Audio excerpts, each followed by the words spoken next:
against little Timmy, but there you go. And this is the first of a number of tasks that she'll ask you to do in exchange for information on how you can, well, perhaps escape Tranquility Lane or find out its deeper secrets.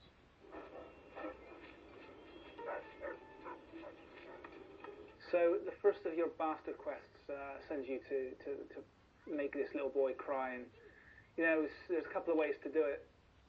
If your speechcraft's high enough, then you can convince him that his parents are going to get divorced. That's a pretty mean thing to do, but we weren't able to do it anyway. Our speech wasn't high enough. It wasn't a good day for us. Fortunately, the backup plan is that you can just punch him in the face. So if you slap the kid around a little bit, he'll run off crying. Mission accomplished, and you're one step towards going to hell. It's a situation, but it was definitely effective. Consider the game won. And with that, you win a prize. So Betty's pleased that you made the little boy cry, and she reveals to you that she is not, in fact, a little girl. She is, in fact, an old man called Braun, a scientist, who seems to be involved in this alternate reality you're in. As you speak to Betty, her voice switches between the voice of a squeaky little girl and that of a creepy old man, which is quite confusing. But if you listen carefully to the whistling you hear from Braun, then that'll come in handy later as you try to escape this horrible place. Helping you. I am answering questions.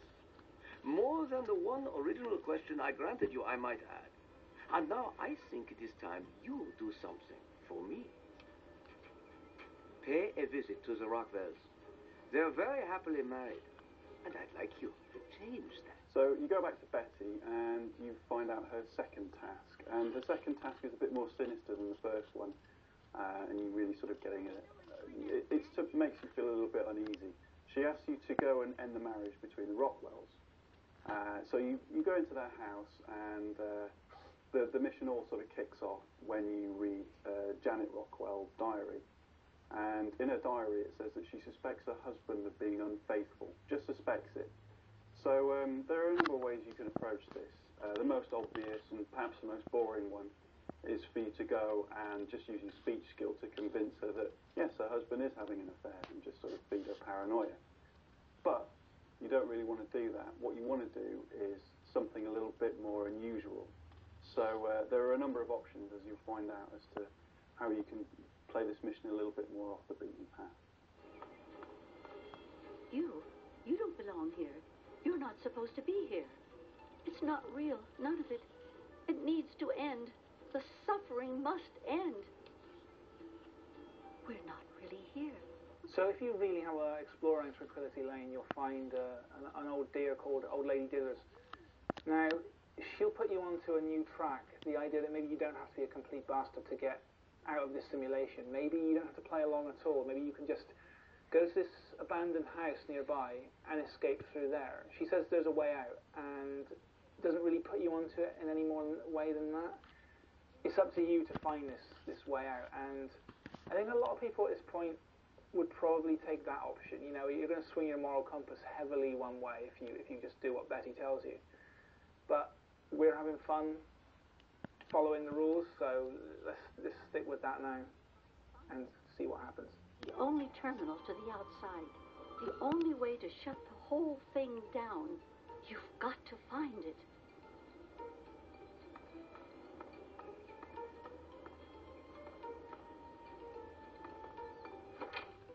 So one of the ways to break up the marriage is you can go to the house of Martha Simpson, which is the woman Janet Rockwell suspects is having an affair with her husband. And there are a few things you can do while you're in here. One thing you can do, which is, you can take a pair of lacy underwear from her house and plant it in the Rockwell house, thereby giving Janet the ammunition she needs to suspect her husband of cheating. But there is a more sinister option. What you can do is take the rolling pin from the Rockwell house and use it to beat Martha Simpson to death with, thereby essentially framing Janet Rockwell, and her husband will then divorce her because, well, he thinks that she's a psychopath.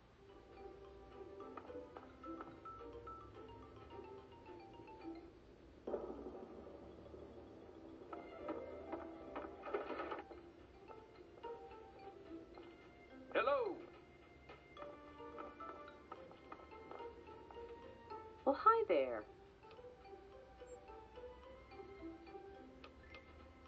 What were you doing in our basement? What's down there? You go and rob yourself a pair of pants from the trollop down the street. Come back, stick it in on the guy's desk in the basement, and then go find Janet.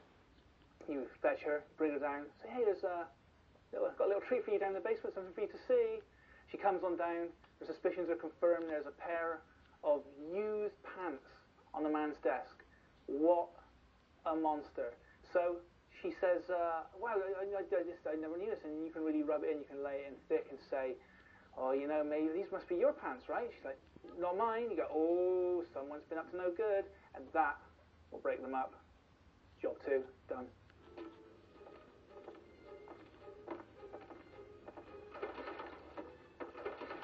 You have turned out to be quite resourceful, it seems. I am slightly impressed. I enjoy your company far more than your father's. He responded quite negatively to my requests. You have amused me thus far, but I still don't think you're quite in a position to be... Okay, so Betty is pleased that you are so willing to do these tasks for her, even though they're morally dubious. But she comments that your father, referring to the Vault Dweller's dad, voiced by Liam Neeson, of course, wasn't so willing to go to play along with his games. And then you get another task from Betty, and this is probably one of the worst yet. Your task is to kill an old woman called Mabel, who lives on Tranquility Lane, and you've got to do it as creatively as possible without being caught. Oh, my ears.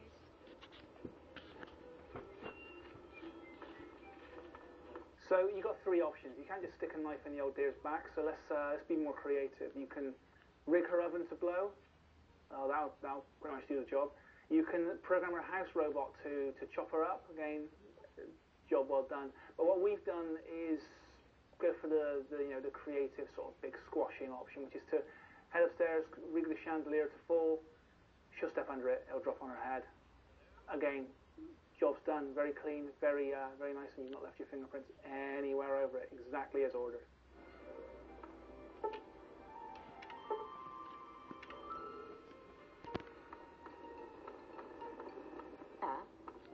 Mabel, I meant to ask you, have you seen the new Robco catalog?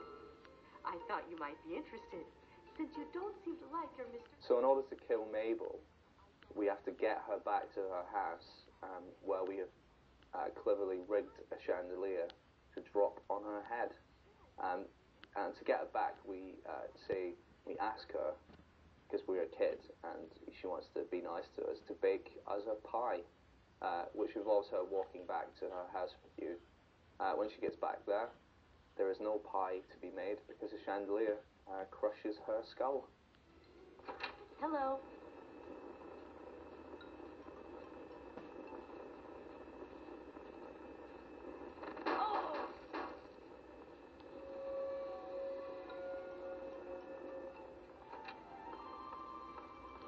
So if you go for the bad karma option and do become the pint-sized slasher and murder everyone in Tranquility Lane, you go back to Betty, and she's very pleased with what you've done, obviously. You know, you played her game her way, and she creates a little door for you, and she lets you leave Tranquility Lane, which is, you know, that's one way of doing it, but your karma has taken a serious hit. You asked for the means to leave Tranquility Lane, and so I grant it to you. The door is open. You are, of course, welcome to stay a bit longer if you like.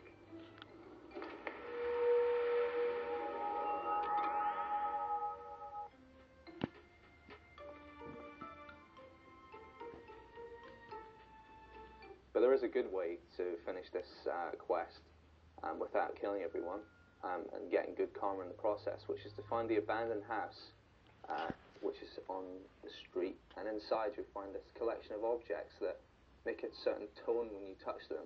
Now, if you remember the whistling from earlier, you remember the tune that you have to play on these objects.